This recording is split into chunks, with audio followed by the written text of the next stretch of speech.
Bonjour Christelle. Mais bonjour Marie-Hélène, comment vas-tu? Très bien. Nous voici à nouveau réunis pour un nouveau sujet qui est comment vivre sa vie de femme et de mère en même temps. Pas toujours facile, hein, ça. C'est un grand écart, hein, parfois. Oui, oui, effectivement.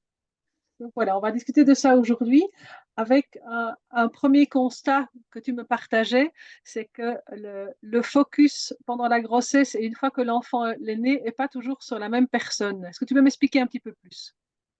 Eh bien, le focus, je pense, la grossesse, c'est la maman. On fait plein de, voilà, d'événements par rapport à ce corps qui change, à comment le poids, quand est-ce qu'il va naître.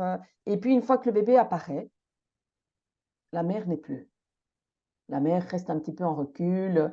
Elle se sacrifie aussi pour son bébé. Elle se coupe en 10, en 15, mais elle oublie des choses. Qu'est-ce qu'elle oublie, Marie-Hélène? Mais ses besoins. Et elle reste un petit peu en contrebas. Or, si elle n'est pas en forme, son bébé, ben, ça, c'est pas terrible pour lui non plus, ni pour les autres enfants. Donc, ça, c'est important. Oui, c'est déjà un message qu'on peut plutôt dire à tout l'entourage des mamans. C'est quand même quand elles vont rendre visite, que ce soit à la maternité ou dans les premiers jours.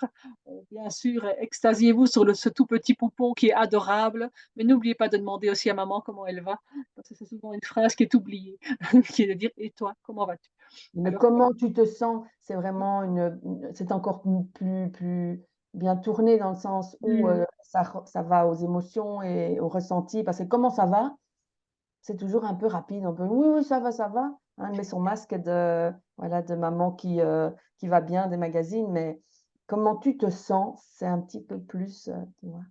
oui et alors c'est un ressenti qui va aller, peut-être pas en crescendo, mais qu'on va ressentir durant vraiment notre parentalité, je vais parler en nous. Vu qu'on sent vraiment que notre société est vraiment centrée de plus en plus ces dernières années sur le bien-être de l'enfant, avec vraiment une injonction d'être un bon parent et qu'on va relier avec la Convention internationale relative aux droits de l'enfant qui dit vraiment, je cite, que les parents ont la responsabilité d'élever leur enfant guidés par l'intérêt supérieur de l'enfant.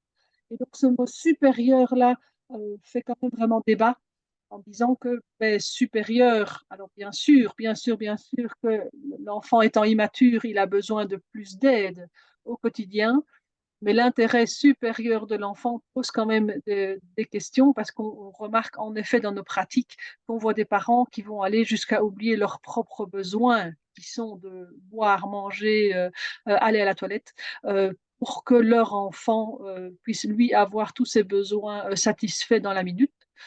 Ça nous pose quand même, nous les professionnels, beaucoup de questions en disant et c'est plutôt un équilibre à trouver bien sûr, entre, cette alchimie entre les besoins du parent et les besoins de l'enfant bien sûr, que nous encourageons à répondre aussi bien sûr. Mmh. Oui, bien sûr. Donc voilà, c'est vraiment le thème d'aujourd'hui, c'est voilà, est-ce que le risque n'est pas que le parent oublie ses besoins fondamentaux, avec bien sûr ce risque et ce spectre de burn-out parental dont on parle quand même de plus en plus, qui arrive. Qu'est-ce qu'on pourrait faire pour remédier à ça? Et j'ai envie de dire d'abord pour s'en rendre compte, pour que parfois les mamans, s Voyez où elles en sont. conscience de ça. Oui, où est-ce qu'elles en sont? Eh bien, il y a de très beaux outils, dont un qui s'appelle l'échelle d'Édimbourg. Mmh. Voilà, c'est une auto-évaluation, c'est ça qui est intéressant. Elles peuvent trouver, ça en ligne, elles tapent échelle d'Édimbourg. La canadienne est pas mal, si elles mettent .ca, c'est vraiment une évaluation de son état d'âme, je vais dire, hein, ou de cœur, d'émotion en tout cas, de la dernière semaine qu'elle a vécue. Donc c'est des questions comme, j'ai eu des moments de panique, mon sommeil n'est pas terrible, je me culpabilise sans raison, j'ai pu rire et elle doit répondre, par la plupart du temps, parfois, pas souvent ou jamais. Et il y a un petit score qui s'affiche. Elle le communique, en prénatal, en tout cas moi je leur demande en prénatal de le faire, comme ça on a une évaluation zéro. Et puis quand en postnatal ça va pas très bien et on en parle après de la différence, hein, entre le baby blues et la dépression, commence à voir un peu la différence, eh bien, on peut refaire cette échelle et ça, c'est très parlant parce qu'on voit vers quoi on va et quand elle consulte, comment elle évolue aussi. Oui, tout à fait.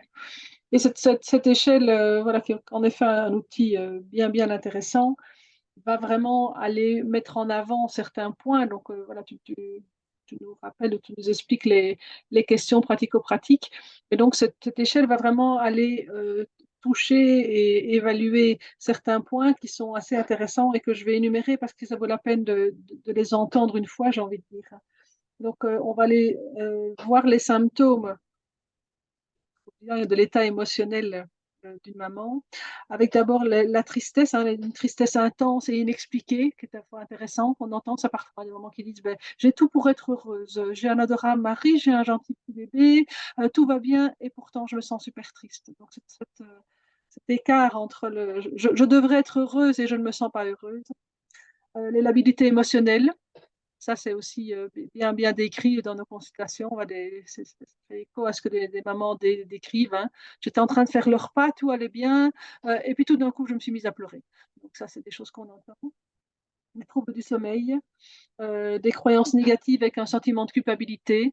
Ça, c'est quelque chose qui me parle très fort. Hein. Le package avec lequel les parents arrivent en consultation, que ce soit en consultation de coaching ou en consultation d'allaitement, avec ce niveau élevé comme ça d'ordre qu'ils se donnent à eux-mêmes en fait. Mais oui, voilà, moi j'essaie vraiment que mes enfants mangent 3 repas par jour, équilibrés, non, aucun produit autre que du naturel, du bio, donc je cuisine beaucoup. Et puis ça, c'est la première étape. Puis elles expliquent qu'elles font aussi ça pour les devoirs, et puis ça, et puis on dit, mais en fait, comment est-ce que vous mettez tout ça dans 24 heures? Des fois, c'est juste pas possible en fait. Et La je ne charge comprends pas et je suis mentale qui fatiguée. augmente, Oui, hein, c'est voilà. terrible. Avec très souvent à la fin et je ne comprends pas pourquoi je suis fatiguée. Moi, je Mmh. comprends bien en fait. Oui, on a tout Pour compris, nous, l'émotion. vous êtes pas et ça me fait écho, ce que tu dis Marie-Hélène, dans le sens où, encore, il y a 2 jours, j'assiste à domicile à un retour et cette maman se précipite sur ce bébé qui a fait 2 petits sons et elle s'assoit, mais d'une manière, où elle allait, déboîter son bassin et toute sa colonne, mais vraiment en urgence, pour son bébé. Elle n'a pris mais pas la moindre seconde pour faire attention à elle. Donc ça, c'est quelque chose que je rattrape très vite en disant: «Vous savez, allez, on s'installe, votre bébé, c'est pas grave s'il pleure, on temporise». Le et c'est important, elle va allaiter peut-être ce bébé ou donner un biberon, mais ça dure quand même un quart d'heure, qu'elle va faire ça, entre 7 et 9 fois, ça doit être un moment, plaisant et c'est important qu'elle pense à elle avant de s'installer et de prendre son bébé. Quelque chose qu'on reçoit et en général plus tard, j'ai envie de dire, dans la relation de confiance qui s'instaure, bien sûr, hein, heureusement, entre les mamans et nous en tant que professionnels. C'est à un moment donné, les mamans qui arrivent à déposer qu'elles ont dit une perte d'intérêt pour le nourrisson. Et ça, c'est terriblement culpabilisant. C'est des mamans qui décrivent bien, mais je regarde mon bébé et je ne ressens rien. Ça, c'est terriblement dur à déposer et c'est déjà un signe de, de dépression, dans le sens que c'est déjà tard en général comme symptôme, d'où l'intérêt d'en parler avant, de mettre des choses avant en route pour aller expliquer que ben, cette batterie qui se frappe là, il va falloir aller recharger les batteries pour que, voilà, et que c'est donc, ça peut être temporaire, c'est pas non plus à vie, c'est pas parce qu'on a un passage à vide à un moment donné que à un moment donné, on sera de nouveau un parent épanoui, c'est donc possible, quoi. C'est ça que je veux mettre en évidence, quoi. C'est pas à vie. Non, bien sûr, mais la différence vraiment et le moment, de bascule, hein, entre ce baby blues et la dépression, en fait, parfois on ne le voit pas et on pense que c'est un baby blues qui traîne. Ça n'existe pas un baby blues qui traîne. Un baby blues, c'est lié à la délivrance du placenta, il y a des effets, la montée du lait si la maman souhaite allaiter, voilà cette, 1re semaine qui est aiguë, jusqu'à 10 jours, peut-être à 15, mais après ça doit aller. Si ça n'est pas remonté, c'est plus un baby blues, ça ne peut Oui. plus, traîner et donc si elle s'enfonce à ce moment-là, ou si elle ne s'améliore pas, dans son état mental, moral, émotionnel, eh bien là, il faut vraiment avoir un œil attentif et la suivre et l'inviter à consulter rapidement parce qu'on le sait, les études le montrent, elle remontera d'autant plus vite qu'elle commence tôt à se Oui. prendre en charge. Parce que souvent elles disent: «Mais non, je dois être une bonne mère, je dois faire bonne figure», dans sa tête, hein, elle le dit pas ça évidemment et finalement, on est à 4 mois, quoi Oui, Et tout à fait, lui ça va vite. assise pour remonter. C'est ça Oui, qui est intéressant pour les personnes qui nous entendent, là, à l'instant, Marie-Hélène, c'est de lui tendre la main en lui disant simplement: «Je vois que c'est difficile pour toi aujourd'hui, tu n'as pas le moral depuis un moment, qu'est-ce que je peux faire pour toi? On est inquiet pour toi». Tu ne prendrais pas, un avis, simplement. oui. Un des signes qui, par contre, est aussi, je trouve, lié à notre société, mais qui est très révélatrice, c'est la dépréciation des compétences maternelles. Donc de ces mamans qui sont dans ces tout premiers jours, qui sont tellement touchantes dans parfois leur inexpérience sur comment prendre le bébé, elles sont avec un amour, à chaque fois je suis émerveillée par tout l'amour que ces parents donnent à leur tout nouveau-né. Et qui vont tout très vite dire: «Oh mais je suis nulle, oh mais je suis pas très douée, hein». Mais je trouve que quelque part, non, en effet, elles ne sont pas très douées pour manipuler ce petit bébé. Mais il y a tellement d'amour à côté que que le fait de se déprécier me choque en disant: «Mais c'est pas grave quoi». Je veux dire, oui, bien sûr, vous êtes en train d'apprendre comment manipuler un nouveau-né, c'est tout à fait normal. C'est bien sûr que dans une semaine ou 2, je vais vous revoir et vous allez manipuler ce bébé avec aisance, vu que vous allez le faire, souvent sur la journée. Mais c'est vrai que j'ai une oreille attentive pour ces parents que je rencontre, enfin pour la première fois et qui dans les premières minutes, très, très vite vont me déposer que: «Attention, je suis pas très douée, hein, attention», et je dis: pourquoi attention? Bah, oui, comme tous les jeunes parents ou très souvent, c'est des compétences à apprendre, donc c'est normal, du moment que c'est fait avec amour et bienveillance, ce qui est, quasiment toujours le cas, il y a pas de quoi s'inquiéter et surtout il n'y a pas à se déprécier. C'est bah, voilà, je suis en cours d'apprentissage, c'est normal, les compétences vont évoluer, quoi. Voilà, les études montrent, hein, que les mamans, elles attendent pas des réponses, claires à ce qu'elles demandent, tout le temps des chiffres et cetera. Elles demandent plutôt qu'on les, réconforte, qu'on les conforte dans leur capacité à être une bonne mère. Alors c'est quoi une bonne mère, hein? Il y a pas de définition. Une mère suffisamment bonne, Évidemment pour bonne. que son Merci petit, Winnicott. voilà, soit, soit en santé, émotionnelle, voilà et physique. Mais, faire de son mieux, c'est, déjà, énorme et quand, on est dans cet état d'être en absence de sentiments, il faut, évidemment, réagir parce que, ça va revenir. Mais à ce moment-là, les mamans, elles ne savent pas le voir. Elles sont dans un brouillard tel qu'elles ne voient pas le mètre d'après, elles ne se voient pas le lendemain et ça, c'est très, important de repérer ça et de l'aider à aller, prendre conscience. Tout à fait. Et bien sûr, le dernier point et pas des moindres, ce sont ces mamans qui peuvent même aller jusqu'à avoir des idées suicidaires et là aussi, on est dans un grand, grand tabou dans notre société. C'est pas simple d'aller déposer à sa bonne copine que, malgré ce petit nourrisson adorable et tout mignon, on a des pensées suicidaires. D'où bien sûr, ouais, l'intérêt d'être à l'écoute de tous les signes avant-coureurs qu'on peut avoir, et de permettre l'espace de parole, heu possible pour que cette maman puisse déposer sans jugement, j'ai envie de dire et bien par moment, je suis effrayée parce que je n'y vois plus de sens, parce que qui est bien sûr pour nous, dans nos positions en tant que coach parental, consultante en lactation ou sage-femme, un signe bien sûr d'autant plus de l'intérêt de réorienter, pour demander de l'aide à une psychologue, ou une psychiatre, Une et ou une coach parentale au début parce que ça fait psy parfois peur de se dire: «Je vais faire appel à un psychologue». Alors là, on se dit: «Ça y est, si je suis psychologue, c'est que je suis folle», et les mères ont parfois peur de ça. Bien sûr que non, ce sont des personnes, qualifiées pour vous aider, dans ces situations-là, mais ça peut être moins aigu que ça et donc parfois on ne sait plus par quel bout prendre les choses et une coach parentale et tu en es une, Marie-Hélène, peut vraiment déjà bien débroussailler. Parfois, hop, on rebondit, c'est une ressource oui, supplémentaire qu'ils ont, parce qu'ils pensent qu'ils n'en ont pas, en fait, hein. oui, Alors ça je c'est vraiment pas pour le mot sens, Hélène, donner du sens à ce qu'on fait et parfois les mamans, à un moment donné, elles doivent penser: «Ça ce que je fais n'a aucun sens», mais on a besoin de sens dans la vie. Ce sens, c'est la finalité des choses, c'est bon pour la santé, en fait, ça diminue le stress, ça augmente la joie et ça permet de se redonner de l'énergie et cette énergie, elle va permettre de passer à l'action et de mettre en place les choses pour donner du sens à ce qu'elle fait. Voilà, c'est un cercle vertueux en fait, cercle hein. vertueux, hein, bien sûr, bien sûr. Et au niveau de sa santé émotionnelle, comment est-ce qu'on peut prendre soin de sa santé émotionnelle? Alors, 4 points principaux. Prendre le temps de manger, parce que manger, c'est un plaisir. C'est autant manger pour le bébé que pour la maman, je vais dire, hein. Si elle donne le biberon, si elle donne le sein, c'est un moment convivial où elle va discuter avec son bébé, ils se voient, enfin, c'est vraiment toujours intéressant de voir qu'il y a un échange. Le deuxième, c'est dormir suffisamment. Alors là, les mamans qui n'écoutent pas, ce que dame nature leur a offert, eh bien, elles sont fatiguées puisque, si, l'allaitement offre, du repos pendant les tétés, il faut l'accueillir et si on ne l'accueille pas, ben ça, c'est difficile d'assumer la journée, les aînés, voilà, le quotidien. 3, bouger son corps. Quand on bouge, on a de l'énergie. Donc le matin, quand on n'a pas d'énergie, qu'est-ce qu'on fait?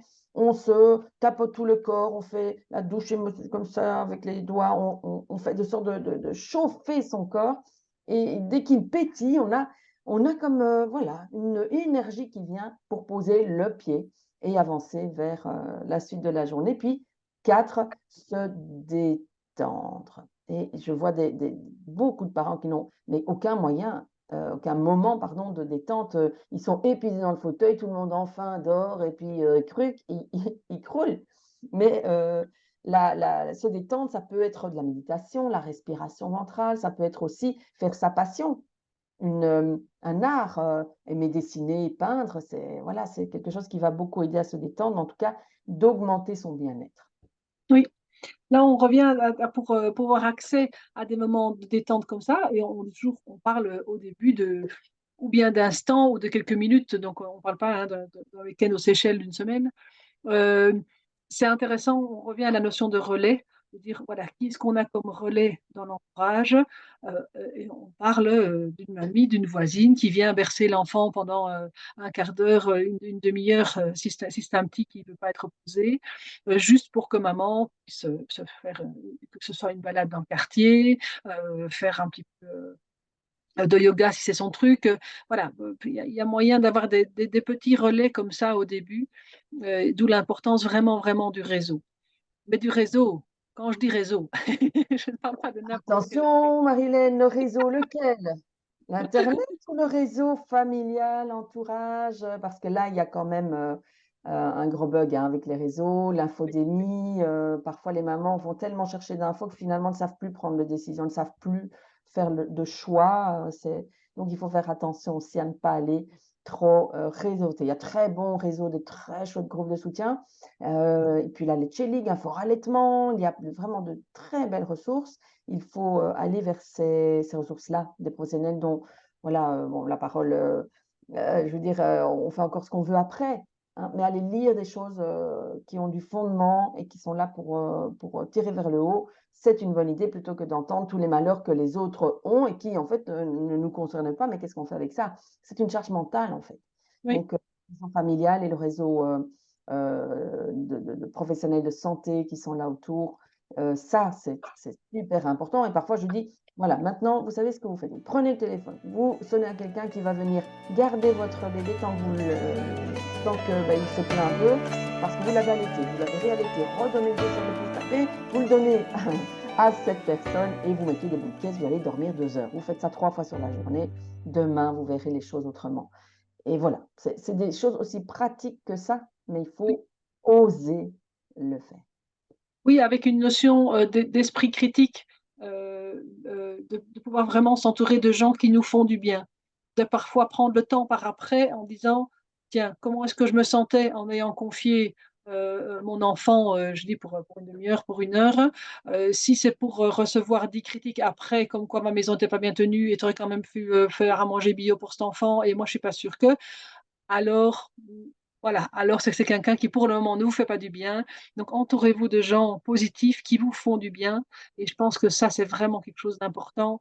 On est toutes des personnes, particulières donc voilà, une très chouette amie, qui était enfin qui est toujours qui est une amie, vraiment chouette, du temps où on était célibataires, et qui mais maintenant qui dans ce rôle-là va être moins attentive. Ben, ça peut être simplement: «C'est pas grave, on garde cette copine-là pour aller guindailler, quand bébé sera un peu plus grand, mais que là, pour le moment, dans le soutien en tant que jeune maman, c'est pas la personne adéquate, c'est pas grave, on met un peu plus de distance». Je pense que vraiment se permettre de se dire: «Tiens, cette personne-là, en fait, quand elle vient, elle ne me fait pas du bien». Dans le cadre de cet entourage, de cet accueil du tout petit, entourez-vous de personnes qui vous font du bien. Je pense vraiment que c'est quelque chose d'important, qu'on ne se permet pas toujours. Si je peux me permettre de résumer vraiment ça, c'est, de ne prendre en compte que les paroles bienveillantes et de personnes, qui sont expertes dans la matière, en fait, hein. Oui, tout à fait. Ça, c'est, voilà, une leçon à retenir simplement. Si on vous dit des choses qui ne sont pas bienveillantes ou qui ne sont pas, pertinentes, voilà, bienveillantes et pertinentes, heu, faites fi et passez outre. Mettre des boules caisses, on dit: «Oui, ah oui, merci du conseil» et puis vous faites comme vous voulez. Oui, avec la notion de valeur, hein, quand on reçoit des conseils qui sont pas en lien avec nos valeurs, en général, c'est là que le bas blesse. Avec la grande phrase dont on a déjà parlé, lors d'un autre podcast, que ce qui est, «Oh ben, laisse-le pleurer, ça lui fera pas de tort». Voilà, si ça ne va pas, si ce n'est pas en lien avec vos valeurs, alors ce conseil n'a aucune importance. Comme vous dites, c'est, merci beaucoup et puis vous faites quand même comme vous avez envie, faites, ce qui vous semble juste, ce qui vous semble bon pour vous et votre enfant, pour vous et votre conjoint, pour vous, et votre entourage, votre vie de famille, pour les aînés, c'est encore vous qui décidez, ou du moins qui savez avec votre tripes ce qui est bon pour vous.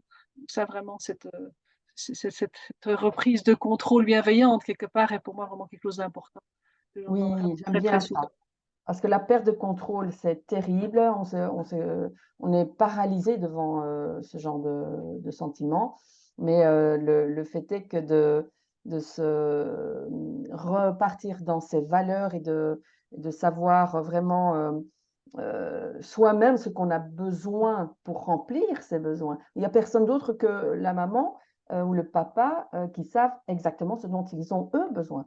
Mais les autres pensent parfois savoir Oui, leurs tout à fait. besoins et on se trompe évidemment. Donc bien écouter le sens, la valeur, son intuition aussi, mais pour qu'elles écoutent leur intuition, il faut qu'elles fassent taire le mental et celui-là, il cause, hein. Oui. Il cause, c'est parfois difficile de le faire taire, mais la respiration ventrale, la méditation, l'ancrage, c'est déjà un très bon début. Donc voilà, je pense que c'est déjà, plusieurs pistes avec vraiment la notion, voilà, on ne sait pas prendre soin d'un tout petit ou même de nos enfants si notre manne affective à nous-mêmes n'est pas remplie en tant que parents. Donc se donner la permission de prendre soin de soi, par moment, de la manière qui nous semble la plus juste est quand même vraiment, vraiment important parce que ça va avoir aussi comme répercussion qu'on sera donc du coup tout à fait disposé avec une manne affective remplie pour, à son tour, pouvoir prendre soin de nos enfants Mmh. auxquelles nous tenons tant, à juste titre.